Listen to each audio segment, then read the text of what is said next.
मेरी 12th तक की स्कूलिंग हिंदी मीडियम में हुई है और उसमें भी मैं 10th तक गवर्नमेंट स्कूल में पढ़ा हुआ हूँ। इंग्लिश एक ऐसा सब्जेक्ट था जिसे सबसे ज़्यादा फटती थी।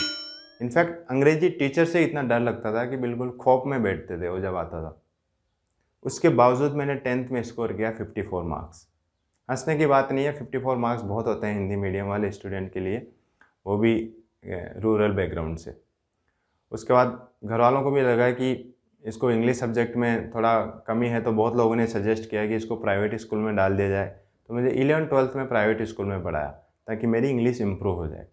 उसके बाद 2 साल की मेहनत के बाद मैंने स्कोर किया 12th में 56 मार्क। 2 साल में 2 नंबर बढ़े, वो भी सिर्फ प्राइवेट स्कूल की वजह से। उसके बाद बीटेक करने आ गए कॉलेज में। कॉलेज में भी इंग्लिश का इतना खौफ था क्योंकि सब कुछ इंग्लिश में था। बहुत बहुत टाइम पे लोग ट्रोल करते थे, टीचर कुछ पूछता था तो इंग्लिश में जवाब मांगता था। जवाब आते हुए भी नहीं बोल पाते थे क्योंकि इंग्लिश नहीं आती थी। इतनी सारी बेइज्जती होने के बाद किसी ने सजेस्ट किया मुझे newspaper. Since then I never looked back. अभी मैंने 2 कॉम्पिटिटिव एग्ज़ाम भी दिए हैं, उसमें अप्रोक्सीमेट 95% स्कोर किया है मैंने। कहाँ 54 स्कोर था मेरा, 56 स्कोर था 12th में, और कहाँ मैं 95 स्कोर पे आ गया। ये सब सिर्फ न्यूज़पेपर की वजह से हुआ है। पूरा 100% नहीं बोलूँगा न्यूज़पेपर की वजह से, बट 80% रोल न्यूज़पेपर का था। जब से न्यूज़पेपर पढ़ना स्टार्ट किया है, I am feeling more confident. Today I have robust vocabulary and flawless writing skills. मैं कभी कभी कोरा पे भी लिखता हूँ और एक ब्लॉग भी करता हूँ।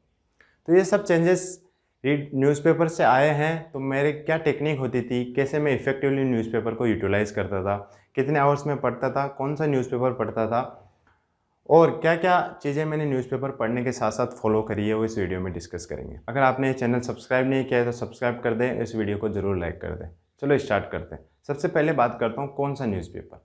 जो इम्पोर्टेंट न्यूज़पेपर रीडिंग के लिए होते हैं वो है द हिंदू, इंडियन एक्सप्रेस और टाइम्स ऑफ इंडिया।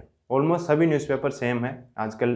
पहले बोला जाता था कि टाइम्स ऑफ इंडिया की वोकैबुलरी थोड़ी माइल्ड होती है, आजकल वो भी अच्छे वर्ड्स यूज़ करते हैं। अब कोई सा भी न्यूज़पेपर उठा सकते हैं, बट कंडीशन ये है कि वो हमारी जो एम है न्यूज़पेपर रीडिंग की उसको फुलफ़िल करनी चाहिए। एम में कुछ इंपॉर्टेंट चीज़ें ये आ जाती है, हमारी वोकैबुलरी अच्छी होनी चाहिए, मतलब वो न्यूज़पेपर अच्छी वोकैब का यूज़ होना चाहिए उसके एडिटोरियल पार्ट में, बाकी जहाँ पे भी न्यूज़ दे रहा है। तो इसमें जो मैंने 3 न्यूज़पेपर बताए अभी, उनके सभी में आपको अच्छी वोकैबुलरी मिलेगी। न्यूज़पेपर रीडिंग करने से सेकेंड एम जो फुलफ़िल होता है वो है हमारी कंप्रेंशन स्किल। आपको कंप्रेंशन स्किल बढ़ाना है, जिसमें आपको ऐसे राइटिंग और किसी भी एग्ज़ाम के पैसेज और क्लोज टेस्ट इनको आपको सॉल्व करने में बहुत हेल्प मिलती है। जो तीसरी चीज़ ये है कि आपको न्यूज़पेपर पढ़ने से आप रियल लाइफ इंसिडेंट को इंग्लिश में कैसे यूजेस होता है आपको पता चलता है। जैसे आप न्यूज़ में कोई भी स्टोरी पढ़ रहे हो तो कहीं ना कहीं आपकी करंट लाइफ से रिलेटेड है, उसमें आपको पता चलता है कि कैसे वर्ड्स, कैसे सेंटेंसेस फ्रेम हो रहे हैं जो आपको करंट इंसिडेंट में कहीं ना कहीं आप रिलेट कर पाते हो। कोई भी आप जैसे स्पोर्ट्स का है, कल आपने मैच देखा, वो दोबारा आप न्यूज़ में पढ़ रहे हो तो आपको पता है कि कैसे कैसे इवेंट आपने क्रिकेट मैच में देखा था और कैसे कैसे वो न्यूज़पेपर में लिखा हुआ है। इससे क्या होता है, आपकी वोकैब रिटेंशन बढ़ती है, आपको एक्चुअल यूजेस पता चलता है इंग्लिश का कि रियल लाइफ में कैसे यूज़ होता है उसका। उसके बाद बात करें कि कितने हावर्स आपको न्यूज़पेपर पढ़ना चाहिए। देखो, कितने हावर्स पढ़ना चाहिए that depends on person to person, but still I would say कि 30 मिनट से 1 घंटे के बीच में ही आपको टाइम रखना है। 30 मिनट से कम भी नहीं देना है आपको, 1 आवर से ज़्यादा भी नहीं देना है। क्योंकि अगर आप किसी कंपटीशन एग्ज़ाम की तैयारी कर रहे हैं और आप न्यूज़पेपर सिर्फ अपनी इंग्लिश को इम्प्रूवमेंट करने के लिए पढ़ रहे हैं, तो आप 1 घंटे से ज़्यादा दे सकते हैं। सिर्फ इंग्लिश इंप्रूवमेंट, लाइक आपको सिर्फ स्पोकन इंग्लिश पे ध्यान देना है, तो आप 1 घंटे से ज़्यादा पढ़ सकते हैं। बट आप किसी कॉम्पिटिशन की तैयारी कर रहे हैं तो 30 मिनट टू 1 आवर आपको परफेक्ट टाइमिंग है, क्योंकि इसके बाद आपको कई सारे सब्जेक्ट्स कवर करने होते हैं, तो इससे ज़्यादा पढ़ने में कोई फ़ायदा नहीं है। अब कैसे पढ़ना है आपको न्यूज़पेपर, सबसे बेस्ट टेक्निक क्या होती है न्यूज़पेपर की, वो डिस्कस करते हैं। मेरा फंडा ये होता था, न्यूज़पेपर पढ़ते टाइम मैं रखता था अपने फ़ोन में ऐप, उसको ऑन रखता था। उसमें जो भी वर्ड आया मुझे न्यूज़पेपर में, उसको मैं इमीडिएटली सर्च करता था उस ऐप में और बुकमार्क कर देता था। साइड में दिख रहे होंगे ऐप का नाम और आपको कैसे मैंने बुकमार्क किया है। ये ऑफलाइन ऐप है, इसके लिए इंटरनेट की ज़रूरत नहीं होती है, तो आपको कोई भी वर्ड दिखता है वो इमीडिएटली आप बुकमार्क कर दो। एक तरीका ये भी है, और दूसरा आप ऑफलाइन डिक्शनरी भी लेके बैठ सकते हो। बट ये है कि हम कई बार ट्रैवल करते हैं, न्यूज़पेपर पढ़ रहे होते हैं, तो मेरे तो यही एडवाइस होगी आपको, तो ऑनलाइन की जो ऐप है इनकी आदत डाल ले तो ज़्यादा बेटर है, क्योंकि हर जगह आप ऑफलाइन की डिक्शनरी कैरी नहीं कर सकते। इसके लिए ऑनलाइन डिक्शनरी रिकमेंड करूँगा, और बुकमार्क को आप टाइमली रिवाइज करते रहो 1 या 2 वीक में। और जब आपको लगता है कि कोई बुकमार्क आपको कम्प्लीटली रिमेंबर हो गया, आप उसे रिकॉल कर सकते हो, तो आप उसे रिमूव कर दो।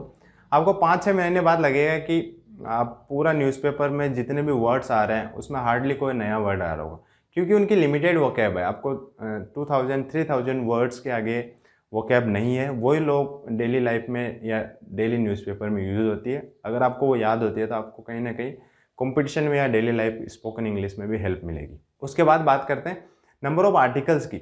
नंबर ऑफ़ आर्टिकल्स देखो, इसमें एक ये ट्रिक आ जाती है कि मान लो आप फ्लुएंट हो इंग्लिश में, आप शुरू से इंग्लिश मीडियम में पढ़ रहे हो, तो आप ये 4 या 5 आर्टिकल भी पढ़ जाते हो मतलब 1 घंटे में, तो वो आपके लिए कोई बड़ी बात नहीं है। बट एक मेरे जैसे जो हिंदी मीडियम से अभी स्टार्ट कर रहा है, तो उसके लिए तो एक आर्टिकल भी हेवी हो जाता है। तो यह डिपेंड करता है कि आप कौन से मीडियम से हो, आप कितना लेवल पे इंग्लिश आपको आती है अभी।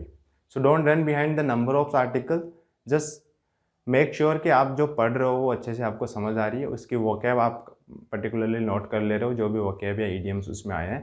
तो number of articles doesn't matter, आप जो पढ़ रहे हो उसको अच्छे से समझ में आनी चाहिए आपको। धीरे धीरे ग्रेजुअली आप नंबर ऑफ आर्टिकल्स अपने आप बढ़ जाएंगे। अभी जैसे मैं न्यूज़पेपर पढ़ता हूँ तो मुझे रियलाइज़ भी नहीं होता कि मैं कितने आर्टिकल्स पढ़ गया 1 घंटे या आधे घंटे में, ठीक है। तो इसलिए नंबर ऑफ आर्टिकल्स के पीछे नहीं भागना है स्टार्टिंग में। जस्ट मेक श्योर कि आप जो पढ़ रहे हो वो अच्छे से पढ़ रहे हो। उसके बाद फाइनली ये डिस्कस करते हैं कि आपको न्यूज़पेपर में पढ़ना कौन सा पार्ट है। सबसे कई सारी इन्फॉर्मेशन आती है न्यूज़पेपर में, सीरियस भी होती है, नॉन सीरियस भी होती है। तो मैं बात करूं क्या पढ़ना है, तो अगर आप एक एस्पिरेंट हो, आप स्पोकन इंग्लिश पे ज़्यादा फोकस कर रहे हो, या किसी government exam IAS SSC bank की तैयारी कर रहे हो, तो आपको एडिटोरियल पार्ट को स्किप नहीं करना है। रेस्ट ऑफ द न्यूज़पेपर भी फिर भी वेट कर सकता है, पहले आपको एडिटोरियल पे फोकस करना है, क्योंकि एडिटोरियल में क्या होता है, आपको एक ब्रॉड पर्सपेक्टिव से चीज़ों को प्रेजेंट किया होता है। जैसे लेफ्ट विंग का कोई एडिटोरियल है, राइटर है, तो राइट विंग की बुराई करेगा, राइट विंग वाला लेफ्ट विंग की बुराई करेगा। तो आप दोनों साइड से आपको सोचने का पर्सपेक्टिव मिलता है, एक ब्रॉड वे मिलता है, और उसमें जो डेटा मिलेगा आपको वो भी एक इंटरनेशनल पॉइंट ऑफ व्यू से लिखा जाता है, ताकि बाहर के लोग भी इनके एडिटोरियल पढ़ते हैं तो उसी हिसाब से लिखा जाता है। पूरा डेटा उसमें होता है, तो आपको कहीं ना कहीं जीके में भी हेल्प करता है और आपकी थिंकिंग को थोड़ा सा ब्रॉड करता है। उसके बाद आते हैं कई सारे पार्ट्स और भी होते हैं, जैसे स्पोर्ट्स सेक्शन है, बॉलीवुड सेक्शन है, क्राइम है, मर्डर, एक्सीडेंट, ऐसी वाली न्यूज़ है, तो वो स्किप कर सकते हैं आप। स्पोर्ट्स पे फोकस कर सकते हैं। फिर भी स्पोर्ट्स में भी वो चीज़ें ज़्यादा पढ़ें जो ओलंपिक से रिलेटेड है, जो एक्चुअल में एग्जाम में पूछी जाती है। यही है, आप पॉलिटिक्स, मर्डर, क्राइम, एक्सीडेंट ऐसे वाले पार्ट को स्किप कर सकते हैं, और थोड़ा बहुत देख सकते हैं पॉलिटिक्स को ऊपर ऊपर से, मतलब इन डेप्थ आप स्किप कर सकते हैं। और इसमें और भी इम्पोर्टेंट चीज़ ये हो जाती है कि आपको प्रैक्टिस जारी रखनी है। ऐसा नहीं है कि आप 10 दिन 15 दिन पढ़ के आपको लगता है कि कुछ ड्रामेटिक चेंज आएगा, आपको वो एक्सपेक्ट नहीं करें। एटलीस्ट 5 to 6 मंथ आपको कंटिन्यूसली न्यूज़पेपर पढ़ के, जो मैंने नोट्स मतलब वोकैब को बुकमार्क करने की टेक्निक बताई है वो देखें, आपको बहुत अच्छा चेंज देखने को मिलेगा। और प्रैक्टिस जारी रखें, और आपको कुछ भी डाउट है तो आप ज़रूर कमेंट बॉक्स में लिखें, और इस वीडियो को अपने फ्रेंड्स जो भी कोई तैयारी करना चाह रहा है या कर रहा है तो उसके साथ शेयर करें।